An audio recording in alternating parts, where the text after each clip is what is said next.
Last night, Terra Luna Classic dropped 20%. Are people upset about the recent proposal changes, or what really happened here?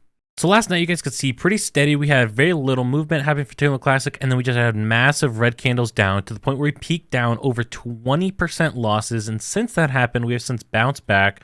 Right now, we're at a net loss of about 7.5% since this massive drop off. Okay, so what happened here to cause Terra Luna Classic to sell off like crazy? Well, let's talk about what happened with the overall market here. As an example, let's look at a couple examples here. So first, let's take a look at Ethereum. Now, at first, actually, I want to point out the time frame here. So when we look at the time of when this happened, we can see at the bottom, Friday, December 16th at 14:36 is when this dropped off. Started a little bit earlier, but roughly 14:30, okay? If we go over here to Ethereum and we look at where's 1436, right here's where 1436 is.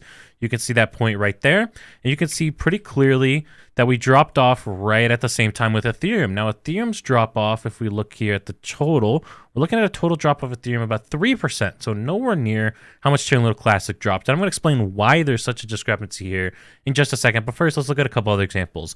BNB, another great example. This looks a lot more similar to the Terra Luna Classic drop off.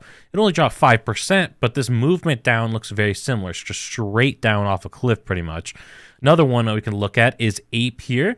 We can see quite again, a very similar trend, about 5% drop here as well. So less than Terra Luna Classic. Now, why did Terra Luna Classic drop so much harder than everything else? It's very clear. Again, this is all at the same time, 1430 for Ape. Again, this one too as well, 1430 for this time, and ETH. So at the same time, everything dropped. Why did Terra Luna Classic drop so much harder? Well, that one, in my opinion, is a fairly simple answer. It's the lack of volume. You can see right here, if we look at the chart before that happened, Terra Luna Classic really wasn't seeing any movement. We're pretty much all in this time frame, a straight line. There's a little bit of movement here, but not much. Terra Luna Classic experienced extremely low volume in the time leading up to this happening. We are looking at volume in the tens of millions, not hundreds of millions or even billions, whereas these other tokens, ETH, BNB, Ape, a lot of these other ones, they have a lot higher volume. And so when people start selling off, there's a lot more people there that want to buy these tokens that are ready to pump it back up. And so they absorb the tokens that are being sold, and the drop off is nowhere near as significant. This theme of the whole market dropping off can be seen again when we look at CoinGecko as an example. Look at this last 7 day over here on the right hand side. As I scroll down, you can see a lot of them look like almost identical patterns. You have a few small exceptions in here, and of course you have stable coins that don't see this massive drop off. Like you can see right here, stable coin, you don't see the massive movement, but all of these other ones follow a very similar pattern pretty much.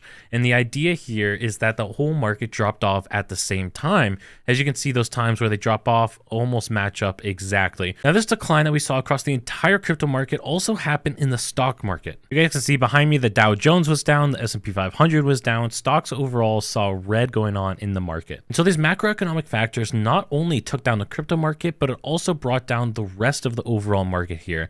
Now, it's important to understand this because currently there are some people that have you believe that this drop of Terra Luna Classic was due to something else. There are some bad actors out there that want you to believe that, hey, is this crash investors leaving due to validators voting to needlessly gift $150,000 by voting for proposal 11030? Now, if you're not aware, this is the proposal to fund Rebel Station. And so they're trying to paint this as if Terra Luna Classic dropped 20% just because we gave the Terra Rebels $150,000. Now, maybe you could have an argument here if this was just Terra Luna Classic that dropped. But as we saw the entire crypto market and the stock market is also taking a hit the other day. So I don't think personally, and this is not financial advice, you guys need to think through this yourself here, but I personally don't think that this niche cryptocurrency caused literally the entire crypto market and the stock market to decline all at the same time here. Let me know in the comments down below if you guys disagree with that, but I think it's very clear here that we saw an overall market correction at the exact same time. Literally down to a couple minutes, all the crypto market went down at the same time. Yet Terra Luna Classic dropped further because we had extremely low volume. And so when people dropped off and people sold, it got hit way harder because there wasn't a bunch of buy orders to then absorb that sell-off. Now we have bounced back, as I said, a decent amount since this decline occurred. However, Terra Luna Classic did get hit harder than everything else. And this is why we really need to bring in more utility and more volume to the ecosystem, because so then we could better absorb these sell-offs. This is out of our control. This is a macroeconomic factor that occurred here. And so we lost over $100 million of market cap value in our token because of this sell-off. And this is where, again, by having more utility, by having more volume, by having more interest in the chain, we could potentially better absorb this sell-off. Instead of dropping 20%, maybe we'd only drop 10% because we'd have a bunch of people who want to buy in, who believe in the future. Right now, there's a very few of us who really believe in the future of Terra Luna Classic, who see the potential. And that's because the outside world sees us as, hey, we're infighting, we can't even fund a developer team, we don't have any utilities on the ecosystem. Why would they want to get involved here? And for us, we see the future, but a lot of people don't. And so that's why we need to paint this picture for people. We need to help them see the future. We need to add the utility, add the value to the ecosystem. That way more people want to buy in, and we can absorb these future drops from macroeconomic changes. If you guys got value out of this video, please consider subscribing and check out this video up here so you can see the future potential of the Terra Luna Classic ecosystem.